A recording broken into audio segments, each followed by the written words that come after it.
Even if the old internet may never be mainstream again, you can still access these magical, weird times. Yep, we're doing some internet archaeology today. So let's start by going back to where it all started.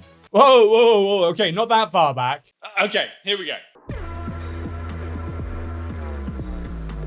Now, only 90s kids will know what this feels like. For you 2000s babies, basically you dialed up your internet access number and then realized your mum was on the phone, which blocked the whole connection. Mom, you ruined my life! Anyway, AOL was kind of like its own ecosystem, with various channels from news to games and chat forums. They weren't the only ones to offer dial-up internet services, but they quickly destroyed the competition by the power of CDs. 1 billion of them.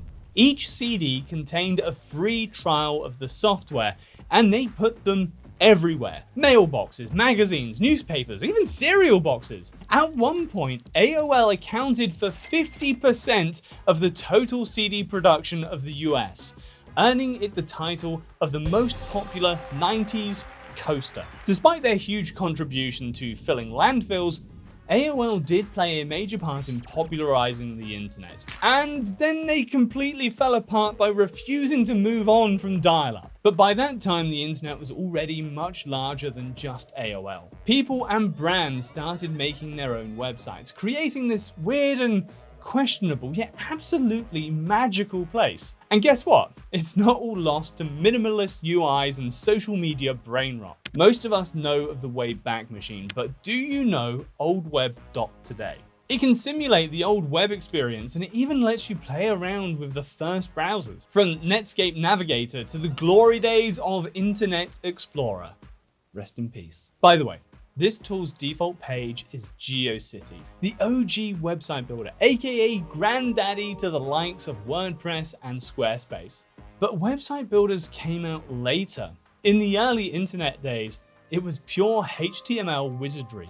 The old web design had no rules, and I think it turned out for the better. I mean, look at the first Microsoft website, then the current one. What happened? We went from space adventures to just pure ads. Capitalism, man. Or the IBM page. Whatever happened to research extravaganza? It's like they disinfected and sanitized the whole page. It's now just a whiteboard with a few photos. Thankfully, some websites still maintain their OG version, so you can taste and feel some of the old web aesthetics. Like Old Reddit is a fully functional website, and if you want to go on a gamer nostalgia trip, classic RuneScape is still around. Get you some Mountain Dew, order some pizza in the middle of the night, and you'll be transported right back to the early 2000s. I wish YouTube would catch on to this trend. Imagine the CoolTechZone channel page, but in 2009 Smosh aesthetics. Yeah, that's the dream. Anyway, did you know that Newgrounds is back? They managed to keep some of the old internet forums aesthetics. It's just less unhinged now. Well, more like they finally learned how to properly separate content into categories. But when looking at the old page, I had to blur out so much stuff. And to be fair, Newgrounds was still pretty mild compared to some old internet sites. God damn, us 90 kids saw some. I need something more wholesome. Remember the Cartoon Network page? Rediscovering this one hit like a nostalgia truck. For some period of my adult life, I managed to forget that masterpieces like Dexter's Laboratory or Samurai Jack existed. Speaking of animation though, how cool was the Shrek website? You can still kinda browse it or watch the video that the Website Design Museum has. I really recommend visiting the museum for a nostalgia trip, or just to marvel at some obscure, weird website designs. A prime example is Santa's official website from 1996. Do I even have to say anything? The welcome text, the red and green colors, and the protected by Norton antivirus. Apparently, Santa knew his cybersecurity stuff. But most of us will likely agree that the true essence of the internet in the 90s and early noughties were the weirdly specific or personal websites. If you compare the internet then versus now, the sense of originality is going down more rapidly than the quality of post-Endgame Marvel movies. If you want a taste of what it was like in the early days, let me introduce you to Wibby.me. With it, I went on the roller coaster that is the surprise me button. If you're looking for websites to cure boredom, or just fun websites in general, this is what you need. Want to know more about cows? I got you. From real life milker cow to cow mythology. Want to look at Eric's vacation pictures? Here you go.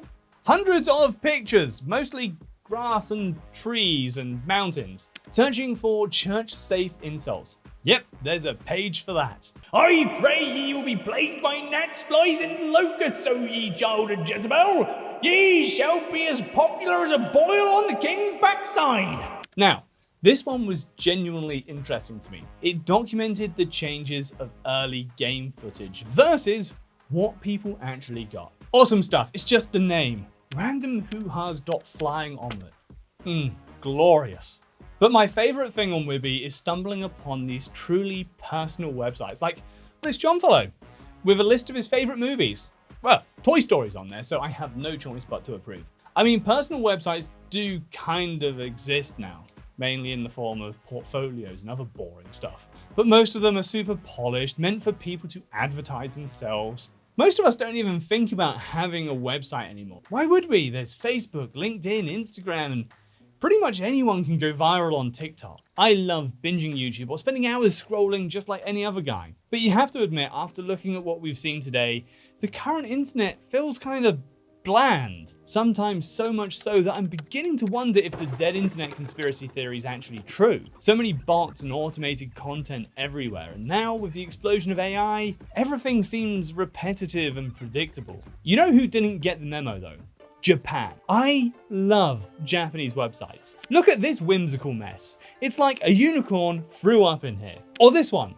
What am I even looking at? I have no idea, but I love it. Anyway, that's it for this journey across old internet sites. You can exit the video through the like or the subscribe buttons, but before you go, leave a comment about your favorite strange websites, or just ones you loved as a kid.